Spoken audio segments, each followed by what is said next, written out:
بسم اللہ الرحمن الرحیم، السلام علیکم ورحمۃ اللہ وبرکاتہ۔ ناظرین محترم، آج پھر میں ایک بار بڑی خوشخبری لے کر حاضر ہوا ہوں۔ جی ہاں ناظرین، 11 مارچ بروز جمعرات کو جونپور ضلع کے علاقہ سونگر میں واقع مدرسہ قمر العلوم میں دینی بیداری اور روح میں تازگی کے لیے اصلاحی معاشرہ کے عنوان سے ایک جلسے کا انعقاد کیا جا رہا ہے، جس کی صدارت حضرت مولانا عبدالرحیم صاحب ناظم مدرسہ عربیہ ریاض العلوم گورینی اور حافظ محمد وامق صاحب شیرازی سرپرستی فرمائیں گے، جبکہ جلسے کی نظامت کے فرائض الحکمہ اسکول کے ڈائریکٹر مفتی عبدالرحمن قاسمی جونپوری انجام دیں گے۔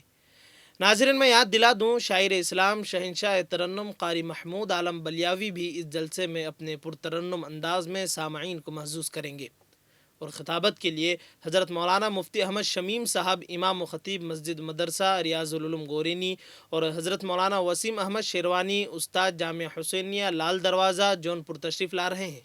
میں ناظرین کرام سے بطور خاص علاقائی افراد سے امید کرتا ہوں کہ اس دینی و روحانی جلسے میں شرکت فرما کر علماء کرام کے مواعظ حسنہ سے مستفیض ہوں گے۔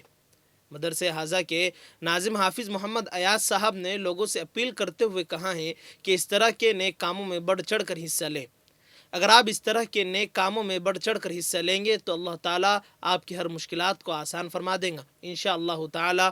ناظرین، ابھی فی الحال مجھے اجازت دیجیے، پھر انشاءاللہ ملاقات ہوگی۔ السلام علیکم ورحمۃ اللہ وبرکاتہ۔ ہے ہند میں انوکھا مرکز تحفظ دین، یہ دین کا ترجمہ ہے مرکز تحفظ دین۔